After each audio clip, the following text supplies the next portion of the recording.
I won $3.2 million on my greedy family's losing tickets. You won't believe how I did it. I need to tell you about the worst Christmas of my life and how it turned into the best thing that ever happened to me. My name is Leo, I'm 19, and I work as a mechanic at a warehouse supply depot outside Terre Haute. It's not glamorous work, but it pays the bills. Or at least, it was supposed to. My parents, Mark and Sharon, have been lottery addicts for as long as I can remember. Not the kind who buy one ticket on a whim when the Powerball hits $500 million. I'm talking about the serious kind. The kind who budget their grocery money around scratch-off tickets. Every gas station run, every convenience store stop, is always the same routine. $20 here, $50 there, sometimes $100 if Dad just got paid. Growing up, our living room had this big wicker basket next to the couch. Most families keep magazines or TV remotes and something like that. We kept losing lottery tickets. Hundreds of them. Thousands, probably, if you counted over the years. They'd scratch them off right there on the coffee table. See the inevitable loss, and just toss them in the basket. Mom always said she was too lazy to walk them to the trash, and Dad claimed he kept them for a kindling for the wood stove we never actually used. The basket just got fuller and fuller, this monument to wasted money and broken dreams. The thing is, they weren't always losers at it. That's what made it so toxic. Every couple of years, they'd hit something decent. 5,000 here, 3,000 there. Their biggest win before this year was $8,000 back when I was in middle school. Just enough to keep the dream alive. Just enough to make them think the next big one was right around the corner. This past November, they finally got their big score, $75,000. Not life-changing money for most people, but for a family like ours, scraping by in a rental house with a roof that leaked and a furnace that died every other winter, it felt like winning the lottery, which I guess it literally was. I had hope at first. Stupid hope. I thought maybe this time would be different. Maybe they'd be smart about it. Pay off some debt. Fix the car. Handle the water damage in my bedroom where the ceiling sagged from years of rain getting through bad shingles. Instead, they went on a spending spree that would make a rapper blush. New furniture for the living room. A big screen TV. Designer clothes neither of them would ever wear anywhere worth wearing them. And the crown jewel of their financial responsibility. A used Camaro for my little brother Troy. Troy is 18, a year younger than me, and he's always been the golden child. I don't know what I did to end up on the other side of that equation. Maybe I was born during a bad astrological cycle or something. But from the time we were kids, everything Troy did was perfect and everything I did was wrong. He got C's, and they celebrated his effort. I got A's, and they asked why I wasn't helping my brother study more. He broke curfew, and it was boys being boys. I came home 10 minutes late from a double shift and got grounded. When Troy found out about the Camaro, he lost his mind. Good, kind of lost his mind.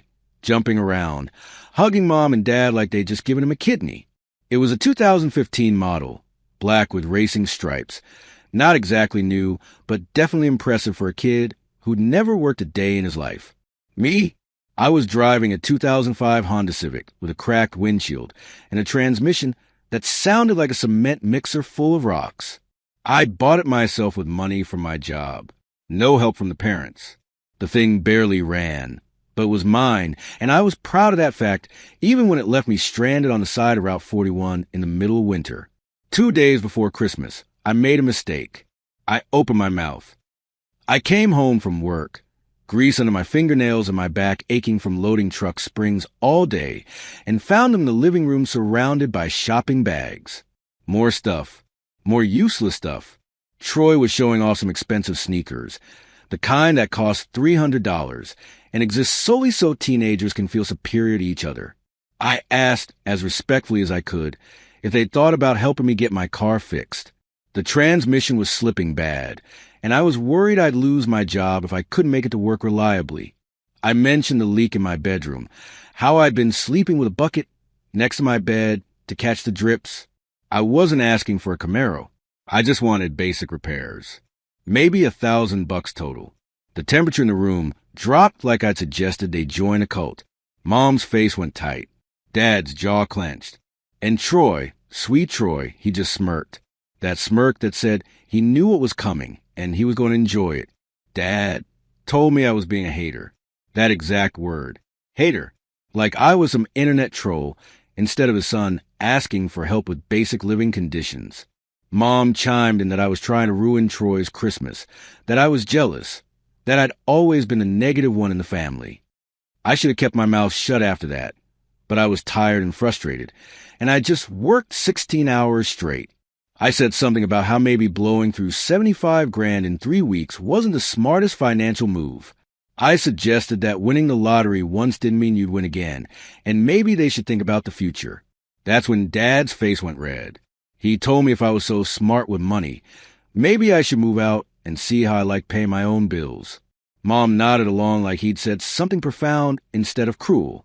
Troy just kept smirking and filming the whole thing on his phone. I went to my room and didn't come out for the rest of the night. I could hear them downstairs, laughing and celebrating, the sound of wrapping paper and tape, the TV blaring some holiday movie. I lay on my bed, listening to water drip into my bucket, and wondered what the hell I'd done to deserve being born into this family.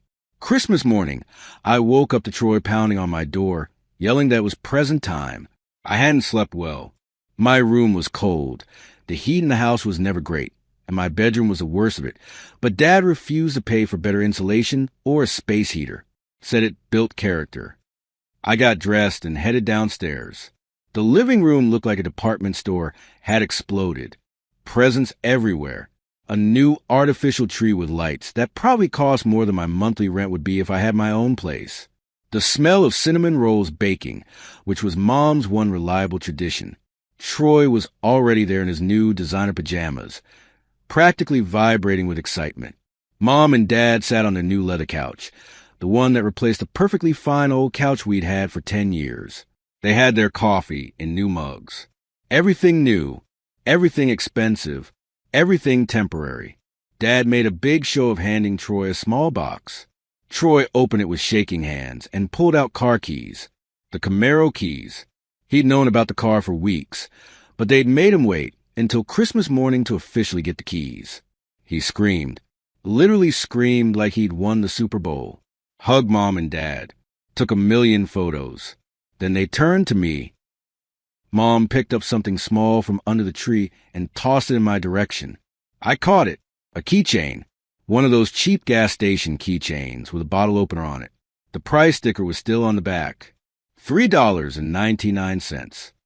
I looked at it. Looked at them. Didn't say anything. What was there to say? But Troy wasn't done. He had that look in his eye. The one he got when he was about to do something he thought was hilarious, but was actually just mean. He disappeared into the garage and came back dragging a big box. The kind of box that looks official and important. I saw the logo on the side. DeWalt. The good kind of power tools. My heart did something stupid. It hoped. I'd been wanting a decent drill set for months. The warehouse sold them at cost of employees, but I couldn't afford even that. A real set of tools would mean I could do side jobs, make extra money, maybe save up enough to move out. For half a second, I thought maybe they'd heard me. Maybe despite everything, they'd actually listened. Troy set the box down in front of me with ceremony. Dad had his phone out now, too, both of them filming. Mom was smiling this weird, tight smile. The box was heavy. That was a good sign, right? Power tools have weight to them. Quality has weight. I knelt down and started working at the tape. It had been sealed up professionally, which seemed weird, but I wasn't thinking clearly. I was too busy feeling that dangerous thing called hope. The tape came off. I opened the flaps.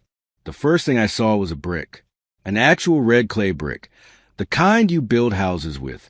It was sitting right on top, like a paperweight. Under the brick was paper. Lots of paper. Crumpled, scratched, worn-out lottery tickets. Hundreds of them. Maybe thousands. They'd taken every single losing ticket from that basket in the living room and stuffed them in this box. The ones that had been sitting there for months, maybe years. The ones covered in silver scratch-off dust and sticky from spilled soda and God knows what else. The smell hit me then. Old paper and dust, and that weird chemical smell from the lottery coating. It smelled like disappointment given physical form. I just stared at it. My brain couldn't process what I was seeing. This wasn't real. This couldn't be real. What kind of people do this? Then I heard the laughing. Dad was almost doubled over. Mom had her hand over her mouth, but I could see her shoulders shaking. And Troy was recording everything. His phone pointed right at my face, capturing my reaction for whatever social media platform he was planning to post it on. Dad managed to get words out between laughs. He said since I'd been so concerned about them wasting money on lottery tickets, he thought I should have them. All of them. They were mine now. My property. I could do whatever I wanted with them. Maybe use them to start a fire in my room, since he wasn't planning to pay to heat it any better. The exact words echoed in my head. Take this trash. It's all yours now. Mom added something about teaching me a lesson about being grateful. Troy said something about me needing to learn to take a joke. I looked at the brick, at the hundreds of worthless pieces of paper, at their faces still laughing, at Troy's phone still recording. Something inside me went very quiet and very cold. I didn't yell, didn't cry, didn't give them the satisfaction of a reaction. I just stood up, picked up the heavy box, and walked toward the door. The weight of it dug into my forearms. The brick shifted and the tickets rustled with this sad, papery sound. Behind me, they were still laughing. I heard Troy say something about getting great footage for TikTok. Dad said something about me needing to develop a sense of humor. I didn't go upstairs. Instead, I turned and walked straight to the side door that led to the breezeway connecting to the garage. My space. My workshop. The only corner of this property that actually felt like mine. The garage was detached from the main house by about 20 feet, connected by a covered walkway that did nothing to stop the Indiana wind. I shouldered the door open, the box digging into my forearms, and stepped into the cold darkness. I hit the light switch with my elbow. The fluorescent tube overhead buzzed and flickered before settling into a harsh white glow. The space wasn't much. Concrete floor stained with decades of oil. Metal workbench I'd salvaged from the warehouse when they were throwing it out. My tools hung on pegboard, organized by size and type, the only order in my entire life. In the corner sat an old cast-iron potbelly stove, the kind farmers used to heat barns back in the day. I'd found it at an estate sale for $40 and hauled it here myself. It was the only reason I could work out here in winter without my fingers going numb. I'd burned scrap wood, old pallets, whatever I could find. I slammed the DeWalt box down on the metal workbench. The impact echoed in the empty space. The brick shifted with a heavy thud. A few tickets spilled out onto the scarred metal surface, their silver coating catching the fluorescent light. I stood there, staring at the box, at this pile of garbage they thought was so hilarious to give me, this physical representation of every time they'd chosen Troy over me, every time they'd dismissed my needs, every time they'd made it clear I was a spare son, the backup, the one who existed to make Troy look better by comparison. The house behind me was probably still full of laughter. They'd gone back opening more presents. Or maybe Troy was already editing that video for TikTok. I could picture the caption. Something about pranking his ungrateful brother. Some joke about lottery losers. My eyes drifted to the potbelly stove. It was cold now, ash from the last fire still sitting in the bottom. The tickets were paper. They'd burn easy. The brick could go in too, hold the heat. I looked at the box again. At the hundreds, maybe thousands of losing tickets. At the brick, weighing them down like an anchor. The garage was silent, except for the buzz of the fluorescent light and the distant sound of wind rattling the metal roof. I just stood there on my workbench, hands flat on the cold metal, staring at a box of trash while my family celebrated Christmas without me. The fluorescent light buzzed overhead like an angry wasp trapped in a jar. Outside, the wind picked up, rattling the metal roof with a sound like distant thunder. My first instinct was to burn it all, every single ticket. Watch them curl and blacken in the potbelly stove until there was nothing left but ash. It would be cathartic, in a way, symbolic, turning their joke into heat, their cruelty into something useful. I reached into the box and grabbed the brick first. Heavy, solid, the the kind of weight that told you it had been chosen specifically to make the box feel important. I set it aside on the workbench with a dull thunk. Then I started pulling out tickets. Handfuls of them. They were crumpled, scratched, covered in that metallic silver coating that gets everywhere. My fingers turned gray almost immediately, that lottery dust sticking to my skin like guilt. Some tickets were stuck together with what looked like dried soda. Others had coffee stains or grease marks.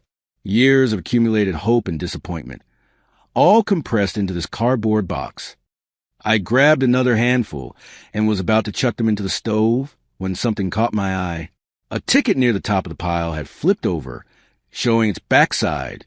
There was text there, fine print, the kind of thing 99% of people never bother to read. I pulled it out and held it up to the light. The ticket was for something called $1 Million Mayhem, one of those premium scratch-offs that cost $10 each. The front was scratched to hell, obviously a loser, but the back had this block of text in tiny font, the kind lawyers use when they want to tell you something without actually telling you. It said, "Ticket not a winner? Enter your code at the state lottery website for a second chance drawing. Monthly prizes up to $1 million. I read it again, then a third time. Second chance drawing. I'd heard of these before, vaguely.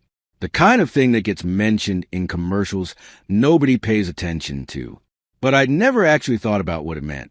I grabbed my phone out of my pocket and did what any millennial does when they don't understand something. I Googled it. The search results were illuminating in a depressing sort of way. Apparently, state lotteries have these programs because they're required to pay out certain percentages of their revenue as prizes. When people don't claim prizes, or when smaller prizes go unclaimed, that money has to go somewhere. So they run these second chance drawings. People who lost on their original tickets can enter special codes online, and those codes get entered into separate drawings for big cash prizes. The thing is, almost nobody does it. According to one article I found, less than 10% of scratch-off players ever bother entering their losing tickets into second chance drawings. People buy the ticket, scratch it, see they lost, and throw it away. The dream dies right there at the gas station counter, but the codes are still valid. The tickets might be losers, but the codes on the back are golden tickets to a whole different lottery. I looked at the box on my workbench, at the hundreds, maybe thousands of tickets stuffed inside. Every single one of them had a code. My mind started doing math. If each ticket had a code, and each code was an entry, and almost nobody entered these things because they didn't know about them or couldn't be bothered, then I was sitting on a gold mine of entries. Not a guarantee of winning anything, but odds. Real statistical odds. I pulled out more tickets and started checking the backs. $1 Million Mayhem, Cash King, Lucky 7, Jackpot Fever. They were all different games, but they all had the same basic text on the back. Enter your code for a second chance. It was almost 1 a.m. The house behind me had gone quiet. My family was probably asleep, dreaming about whatever it is people dream about when they spent $75,000 in 3 weeks and still think they're financial geniuses. I pulled up a folding chair I kept in the corner and sat down at the workbench. Opened my laptop. The old Dell I bought used 3 years ago. The screen had a crack in the corner, and the battery didn't hold a charge anymore. But it worked.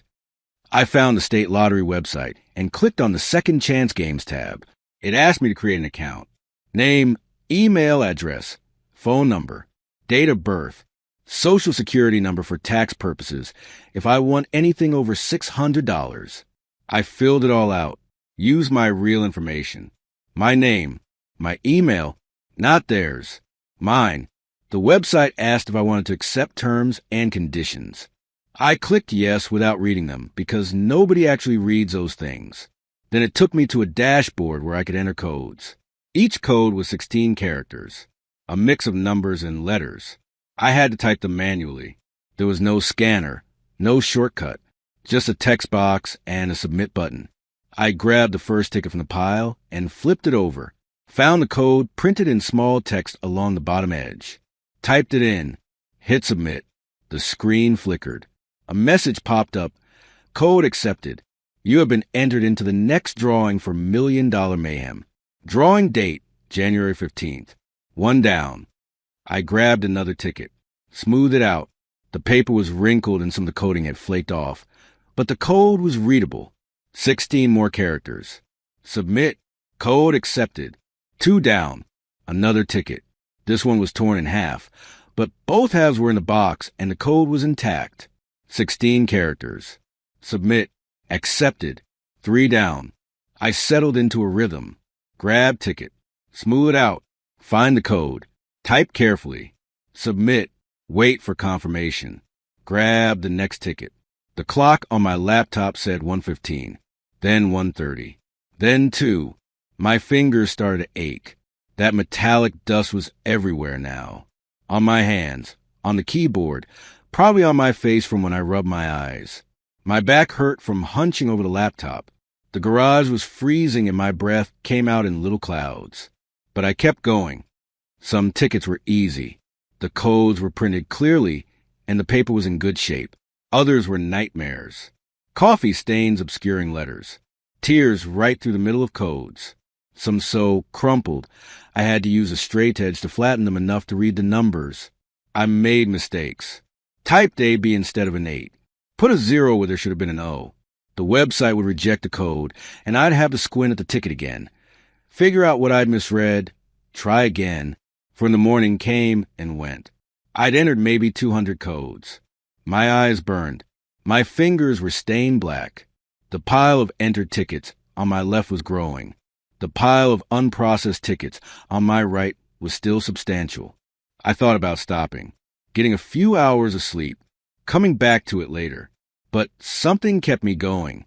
Maybe it was spite. Maybe it was the memory of their laughter. Maybe it was just the stubborn part of my brain that refuses to quit once I've started something. I kept typing. The sun came up, gray winter light, filtered through the dirty garage windows.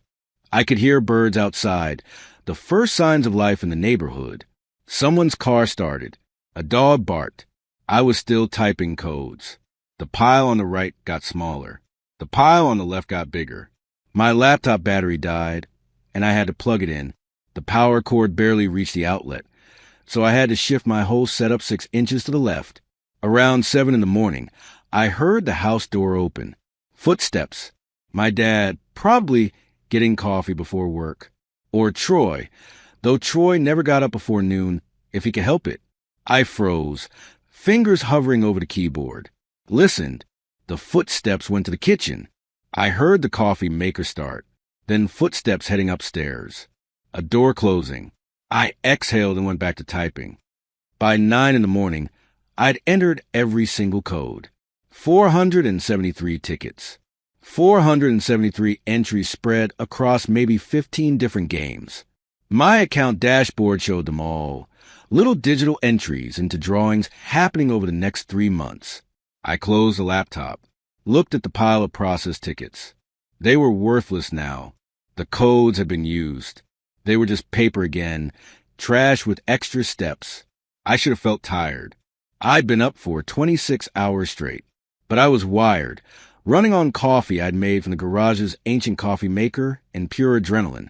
I shoved all the tickets back into the DeWalt box, hid it under my workbench behind some old paint cans, covered it with a tarp. Then I went to work. The next few weeks were strange. I went through the motions. Warehouse job during the day, 8 to 10 hours of moving boxes and fixing machinery. Home at night to the garage, avoiding the main house as much as possible. My family didn't ask where I was spending my time. They probably assumed I was sulking. Troy made jokes. He'd see me coming in from the garage and ask if I'd gotten rich yet, if I'd checked my lottery tickets, if I needed help counting all my millions. He thought he was hilarious. My parents would laugh along. I'd just nod and keep walking. At work, a couple of guys found out about the Christmas incident. Small town, word travels. Joey, one of the forklift operators, thought it was the funniest thing he'd ever heard. He started calling me Lottery Boy, asked if I needed help burning my million for warmth. I took it. What else could I do? January 15th came and went. No email, no notification. January 30th, February 5th. I checked my lottery account every day. sometimes multiple times a day. The dashboard showed my entries, showed the drawings happening, showed nothing won. I started to think maybe I'd wasted my time. Maybe the whole thing was a scam, a way to get people's information for marketing purposes. Maybe I was an idiot for spending an entire night typing codes into a website. February 20th. Still nothing. I was in the warehouse break room, eating a sandwich I'd made that morning, when my phone buzzed. An email notification. The sender was the State Lottery Commission. My hand shook as I opened it. The subject line said, "Congratulations, prize notification." I had to read it 3 times before my brain would process the words. "Dear Leo Martinez, comma, you are a Tier 1 winner in the second chance drawing for the Game Series Winter Millions. Your prize amount is $3,200,000. $3,200,000. I sat there in the break room with half a sandwich in my hand, and my phone showing me numbers that didn't seem real. Around me, guys were talking about the Colts game, about overtime pay, about whose truck needed new tires. Normal stuff. Regular life. And I was looking at $3.2 million. The email went on. It wasn't just a congratulations and goodbye. There were instructions. Legal stuff. I had to contact a lottery commission within 30 days to claim my prize. I had to come in person to their office in Indianapolis with valid identification. I had to decide between a lump sum payment or an annuity spread over 20 years. There was a paragraph about taxes. Federal income tax on lottery winnings was 37%. State tax was another 3.23%. If I took the lump sum, the cash value would be approximately 62% of the advertised prize due to present value calculations. I did the math on my phone's calculator.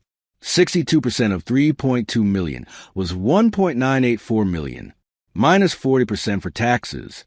That left approximately 1.19 million, $1,190,000 after taxes in my bank account, mine. I sat there until my sandwich got cold, until Joey came in and asked if I was okay because I looked like I'd seen a ghost.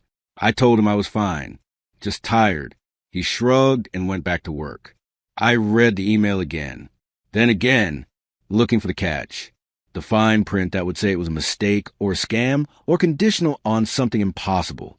But it was real. The email came from the official Lottery Commission domain. It had a case number and a phone number to call for verification. It referenced my account number and the specific games I'd entered. I'd won, not because I was lucky, not because I was special, but because I'd spent an entire night typing codes while my family slept. Because I'd read the fine print on the back of a ticket they'd given me as a joke. Because I'd done the work nobody else bothered to do. The rest of the day was a blur. I went through the motions at work, but I wasn't really there. My mind was elsewhere, turning over possibilities. What this money meant. What I could do with it. $1 million wasn't enough to retire and live like a king. I knew that much, but it was enough to change everything. Enough to get out. Enough to start over. Enough to never have to ask my parents for anything ever again. The truck I wanted, I could buy it in cash.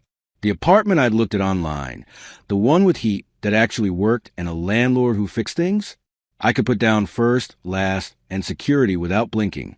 Hell, I could probably buy a small house, outright if I was smart about it. But here's the thing that kept running through my head as I drove home that night. If I told them now, they'd find a way to take it. They'd lawyer up. They'd claim the tickets were theirs, that they'd only loaned them to me, that I'd stolen their property. My dad would use that phrase from Christmas, turn it around somehow, say he'd been joking, say it was all a misunderstanding. They'd cry. Mom would cry. She'd talk about how she raised me, how they'd sacrificed for me, how I owed them. Dad would go cold and angry, the way he did when he felt disrespected. Troy would post about it online, make me look like a villain, turn their friends against me. And even if I won in court, even if the law was on my side, the process would take months, maybe years. I'd have to live with them through it all, or move out without money, because the lottery wouldn't release the funds until the legal dispute was resolved. No, I couldn't tell them. Not yet. I had 30 days to claim the prize.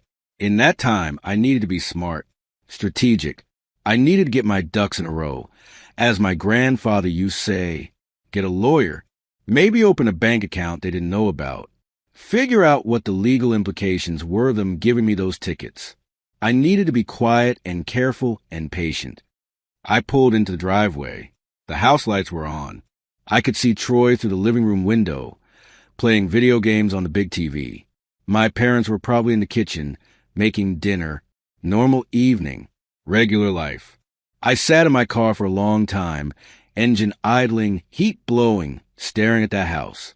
The place I'd grown up. The place that had never quite felt like home. In my pocket, my phone held an email that changed everything. And I wasn't going to say a word. Not yet. Not until I was ready. Not until I had every advantage lined up in my favor. I turned off the car and got out. Walked past the main house toward my garage. The breezeway was cold and the wind cut through my work jacket. My fingers were numb by the time I shouldered open the garage door. Inside, I turned on the fluorescent light, pulled out my laptop, read the email one more time just to make sure I hadn't imagined it. $3,200,000. Tier 1 winner. The box of tickets was still under my workbench, hidden under the tarp. Evidence. Proof. My insurance policy. I looked at the potbelly stove in the corner. Cold and dark. All those tickets could have been ashes by now. Could have been heat and smoke and nothing else. If I'd given in to that first impulse, if I let anger override attention, I'd have destroyed the one thing that was going to save me. Funny how life works sometimes.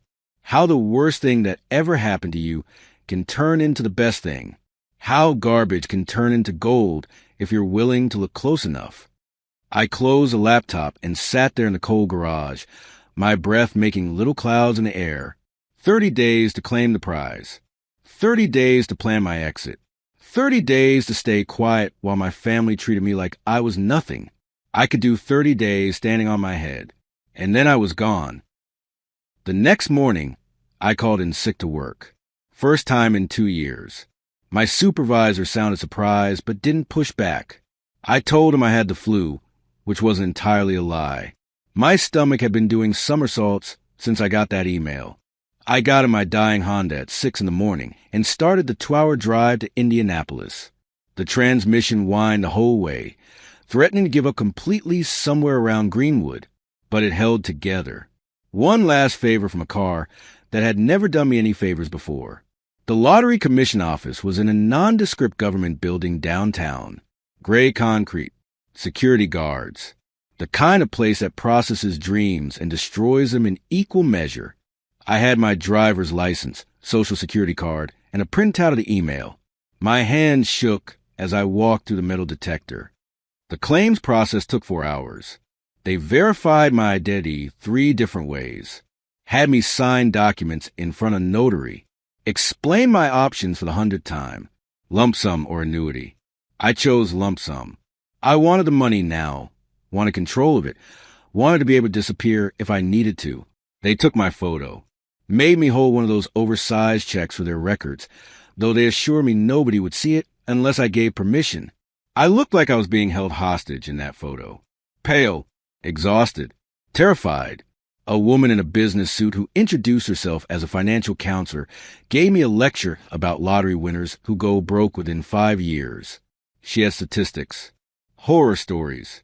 She recommended I hire a lawyer and a financial advisor before I told anyone, before I made any major purchases, before I did anything stupid. I told her I'd already figured that part out. She gave me a list of attorneys who specialize in asset protection. 3 names, all in Indianapolis. I called the first one from the parking lot, a guy named Richard Chun. His secretary said he could see me that afternoon. His office was in a high-rise downtown. Real wood furniture. Diplomas on the wall from schools I'd heard of. He was maybe 40. Wore a suit that probably cost more than my car, and had the kind of handshake that said he'd done this before. I told him everything.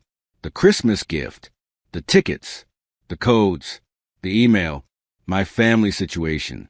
He listened without interrupting, taking notes on a yellow legal pad. When I finished, he leaned back in his chair and smiled. Not a happy smile, a predator's smile. He told me that what my father had said on Christmas, that phrase about the tickets being mine, that was gold. Legally speaking, it was an unconditional gift. He asked if there was any record of it. I told him about Troy's TikTok video. His smile got wider. He said if Troy had posted that video publicly, it was evidence, documentation of the transfer of property. Even if Troy deleted it now, it would still exist somewhere. Screenshots, downloads. The internet never forgets. He quoted me a retainer fee that made me wince. $5,000. But he said if my family tried to sue, he'd handle it. He'd bury them in paperwork. Make it so expensive and complicated that they give up or go broke trying. I wrote him a check from my old account, the account that had maybe $800 in it before today. He didn't blink. Told me the lottery funds would hit my new account, the one we'd set up specifically for this, within 3 business days. Then he gave me advice. Keep my mouth shut. Don't tell anyone. Don't make any flashy purchases.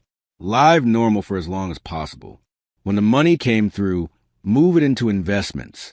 Buy things that hold value. Think long term. I nodded along, but I knew I couldn't follow all of it. There was one thing I needed to buy. One thing that would announce to the world that something had changed. 3 days later, the money appeared in my account. I checked the balance on my phone 17 times before I believed it was real. $1,190,000. And some change. More money than I'd earned in 20 years at the warehouse. I took a personal day from work. Drove to a Ford dealership in Bloomington. The kind of place where they have showrooms with floor-to-ceiling windows and salespeople in polo shirts who smile like sharks. I walked past the used cars, past the base model trucks with cloth seats and plastic interiors. Went straight to the F-150 Raptors in the back. There was one in black. Metallic paint that looked like liquid midnight. Leather interior. Every option. The sticker price was $72,000. The salesman, a guy named Derek with too much cologne and perfect teeth, asked if I wanted to discuss financing. I told him I was paying cash. His expression changed. That's when I became a real customer instead of a kid wasting time. He brought me coffee. Asked what I did for work. I told him I was a mechanic. He nodded like that explained everything. Like mechanics regularly drop 70 grand on trucks. I test drove it. The thing drove like a dream. Powerful. Smooth. The sound system alone probably cost more than my entire Honda. When we got back to the dealership, I told Derek I'd take it. The paperwork took 2 hours. Title, registration, insurance. They wanted to run my credit for the extended warranty. I paid cash for that too. Walked out of that dealership with keys in my pocket and a grin I couldn't suppress. The truck sat in the parking lot like a monument to everything I'd never had growing up. It was excessive, unnecessary, completely impractical for someone living in a garage and working at a warehouse. It was perfect. I drove it home carefully, like I was transporting nitroglycerin. Parked it in a public lot 3 blocks from my parents' house. Walk home. Went to the garage like nothing had changed. Over the next week, I started preparing. Found an apartment. 1-bedroom place on the east side of town. Nothing fancy, but it was mine. Clean. Warm. The landlord ran a credit check and didn't even blink at my lack of rental history. When I offered to pay 6 months up front, I started moving things out of the garage. Just a little at a time. Tools first. My good socket set. My drill. Things small enough to fit in a backpack. I'd wait until my parents were fighting, which was often now that their $75,000 was mostly gone, and I'd slip out with another load. My laptop, my clothes, the folder with my important documents, birth certificate, social security card, high school diploma.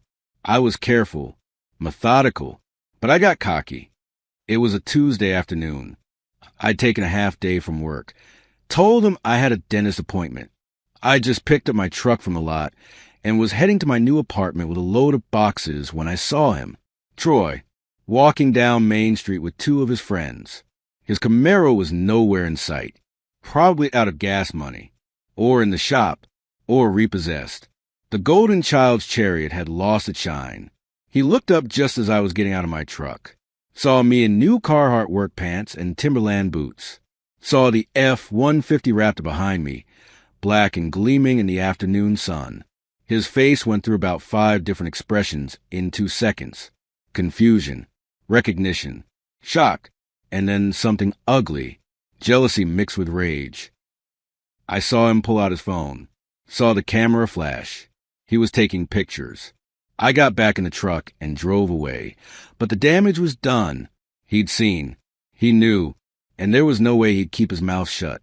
I finished moving my boxes into the apartment, arranged what little furniture I'd bought, sat on my new couch, which still had that plastic new furniture smell, and waited for the inevitable. It came that evening. I'd gone back to my parents' house to get the last few things from the garage. My good tools, the box of lottery tickets, still hidden under the tarp, evidence, insurance. The moment I walked through the breezeway to the main house, I knew something was wrong. All the lights were on.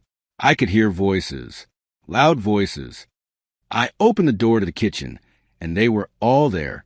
Mom, Dad, Troy, sitting around the table like a tribunal. Troy had his phone out. Mom's eyes were red, like she'd been crying. Dad's face was that particular shade of purple he got when he was trying not to explode. Mom started first. She asked where I got the money for a truck. Her voice was shrill, accusatory. She said Troy had shown them pictures. A $70,000 vehicle. New clothes. She demanded to know if I'd robbed someone, if I was dealing something, if I'd gotten into trouble. I stood there with my backpack full of tools and didn't say anything. That's when Dad jumped in. He asked if it was the tickets, the lottery tickets, the ones they'd given me. He said those tickets were theirs. They bought them. I'd stolen from them. Troy was practically vibrating with excitement. He said he'd always known I was a snake. Said he'd given me those tickets as a joke, just to hold as a prank, not to keep, not to use. I'd stolen his millions. Those were his tickets and his codes and his money. The logic was beautiful in its delusion. Somehow, in the span of 2 months, the worthless trash they'd mocked me with had become precious property I'd stolen. The joke gift had retroactively become a loan. Their cruelty had been rewritten in their minds as generosity. I finally spoke, told them I'd won money, told them it was legal and legitimate, told them the tickets were mine because they'd given them to me. Dad's fist at the table. The sound echoed in the small kitchen. He said nothing in this house was mine. Everything I had because they'd allowed it. He'd housed me, fed me, raised me. I owed them. Mom started crying. Real tears, not the manipulation kind. She said they were broke. The $75,000 was gone. They had bills. They'd counted on winning more. They needed help. I was family. How could I abandon them? The apartment they'd never visited. The leaking roof they'd never fixed. The car repairs they'd never helped with. The Christmas gift of literal garbage. Somehow none of that mattered now. Now I was family. Now I owed them. Troy said he'd already called a lawyer. Said they were going to sue me. Take every penny. Said I'd be poor again within a month, and he'd make sure everyone knew what a thief I was. I looked at all 3 of them. These people I'd spent 19 years trying to please, trying to measure up to, trying to earn love from, and I felt nothing. No anger, no hurt, just cold certainty.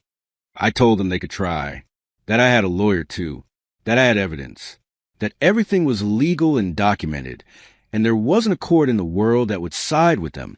Dad stood up, moved between me and the door, told me I wasn't going anywhere until we settled this. His voice had that dangerous edge it got sometimes, the one that said he was past reasoning. I had 6 inches and 40 pounds on him now. I wasn't a scrawny kid he could intimidate anymore, but I didn't want to get physical.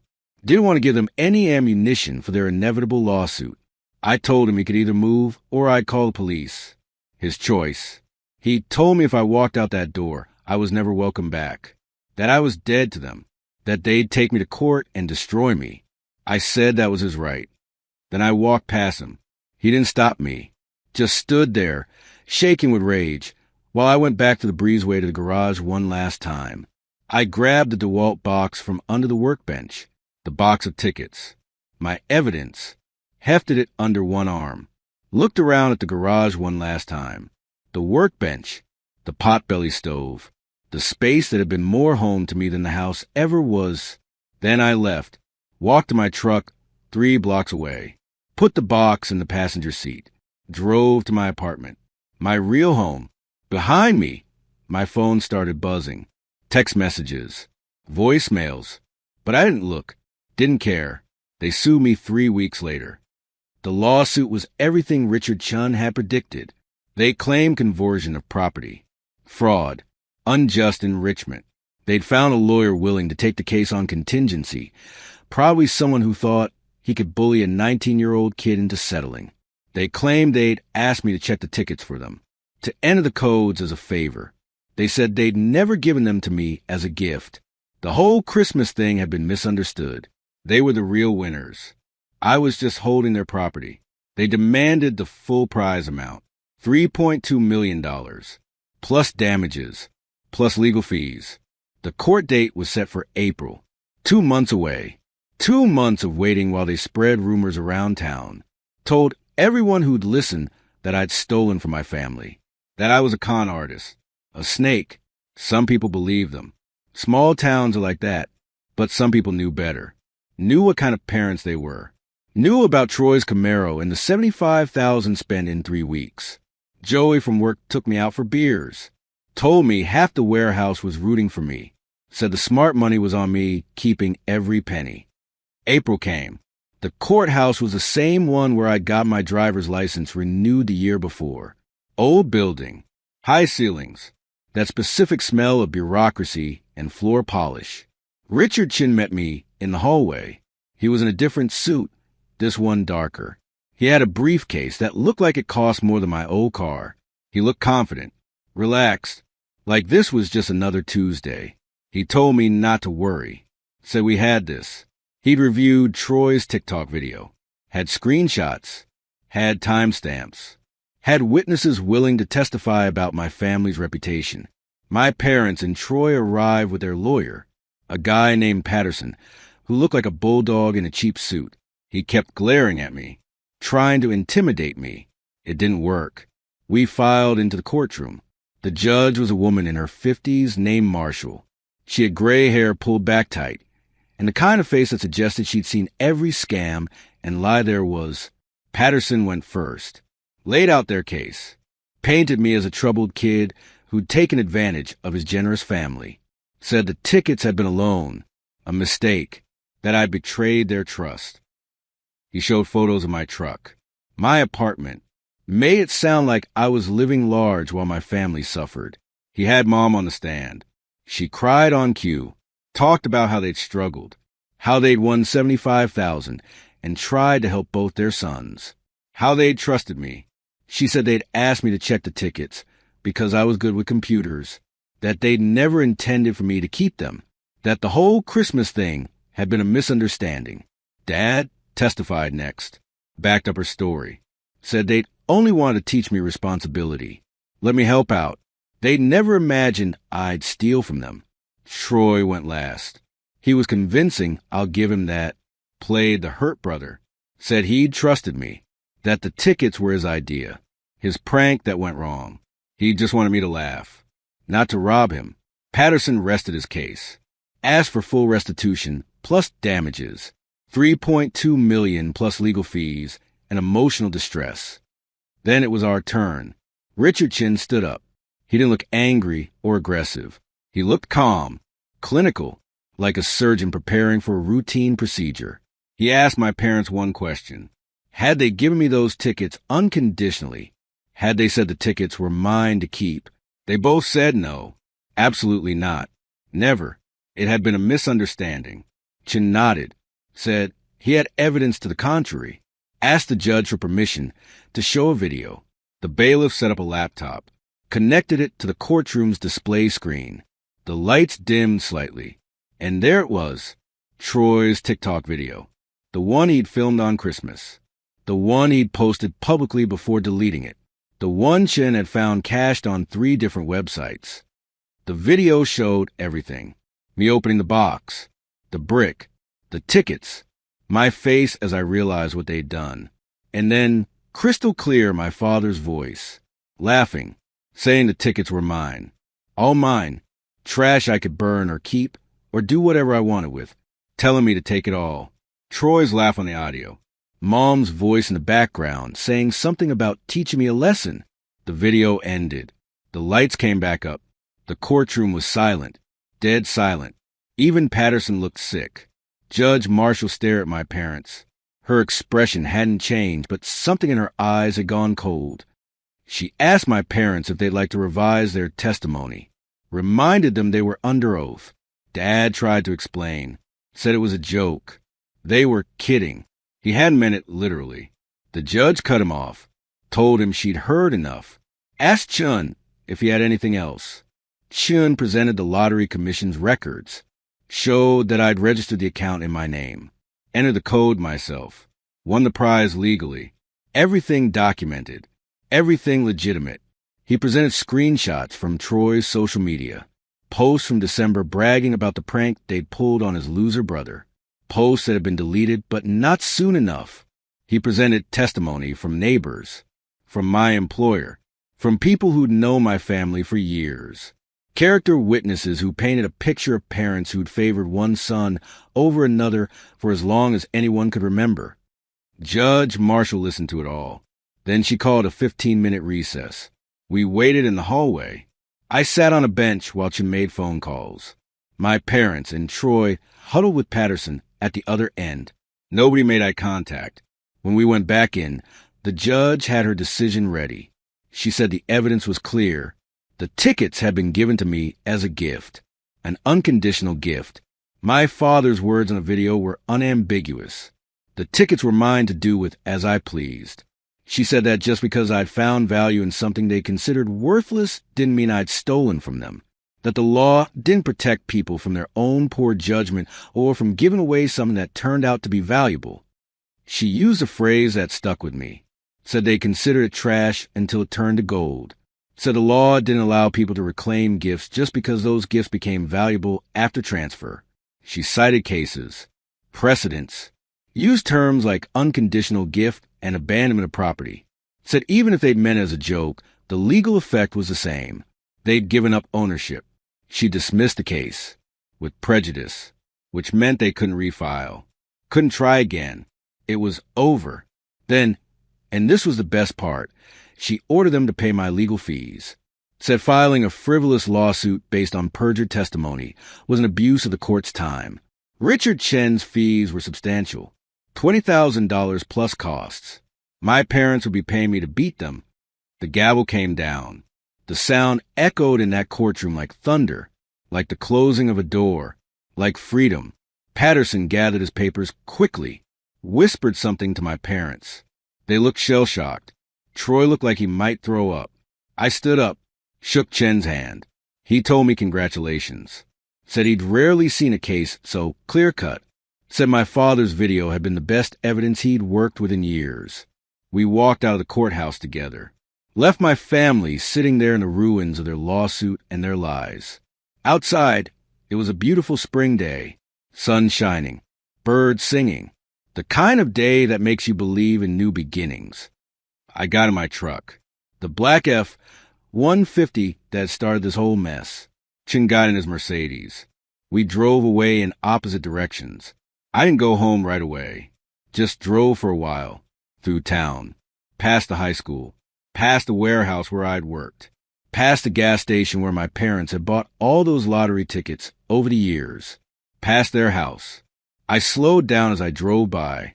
Saw my dad's truck in the driveway. The lights on inside. Wondered what they were saying to each other. If they were blaming Troy for the video. Blaming each other. Blaming me. Then I kept driving. 6 months later, I opened my own shop. Leo's Automotive. Small garage on the edge of town. 2 bays. Lift. All the tools I'd ever wanted. I hired Joey from the warehouse as my first employee. Business was slow at first, but word spread. People liked that I didn't try to upsell them. Didn't lie about what their car needed. Just fix things right the first time. The money from the lottery was mostly invested. Chun had connected me with a financial advisor, someone trustworthy who set up accounts and funds and made sure I wouldn't blow through it all like some lottery horror story. I kept enough liquid to live on. Bought a small house. Nothing fancy. 2 bedrooms. Garage. Yard. More space than I'd ever had in my life. I dated a girl named Rebecca who worked at the diner downtown. She knew about the lottery. Knew about my family. Didn't care. We took things slow. I never spoke to my parents again. Never saw Troy. Heard through the grapevine that they'd lost their house eventually. The legal fees and the loss of income from their lottery habit caught up with them. They moved to a trailer park on the other side of town. Part of me felt bad about that. A small part. The part that remembered being a kid and thinking that if I just tried harder, was better, did more, maybe they'd love me the way they loved Troy. But that part got smaller every day. The money didn't make me happy. That's not how it works. Money doesn't fix the hole that a bad family leaves in you. Doesn't undo years of being second choice. Doesn't make you forget what it felt like to open a box full of trash while people laughed. But the money gave me options. Gave me the ability to walk away. To build something new. To prove that I was worth more than they'd ever given me credit for. Sometimes I think about that night in the garage. Standing there with the box of tickets. How close I came to burning them all. To letting anger override attention. To giving up on something just because it looked worthless. Life's funny that way. The worst things can turn into the best things if you're willing to look close enough. If you're willing to read the fine print. If you're willing to do the work nobody else wants to do. I kept one lottery ticket. Framed it. Hung it in my office at the shop. Not the winning ticket. Just a random loser from that box. A reminder. Reminder that trash is only trash until you find a use for it.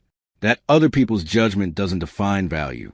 That sometimes the best revenge is just living well and walking away. I heard Dad tell someone at a bar once that he'd disowned me, that I'd stolen from the family, that I was dead to him. I didn't correct him, didn't defend myself, just kept living my life. Because here's what I learned. You can't control what people think of you. Can't make them see the truth if they're committed to a lie. Can't force people to love you just because they're supposed to. All you can control is yourself. Your actions, your choices, whether you burn the tickets or read the fine print. I chose to read the fine print, and it saved my life. The price of that freedom? Losing a family I never really had in the first place. Burning bridges that only led back to people who set them on fire first. Worth it. Every penny. Every sleepless night. Every minute of that lawsuit. I'm 20 years old now. I own my own business. My own home. My own life. And nobody, not my parents, not Troy, not anyone, can take that away from me. Sometimes people ask if I'd do it all again.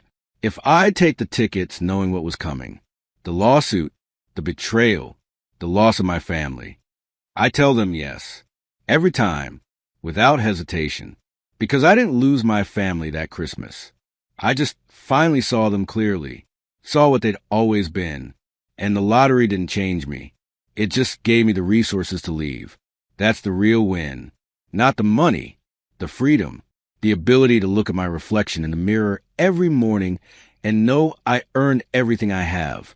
That I read the fine print when nobody else bothered. That I did the work. That I won fair and square. And if my family wants to spend the rest of their lives believing I stole from them, that's their choice. Their story. Their misery. I've got my own story now. And it's just getting started.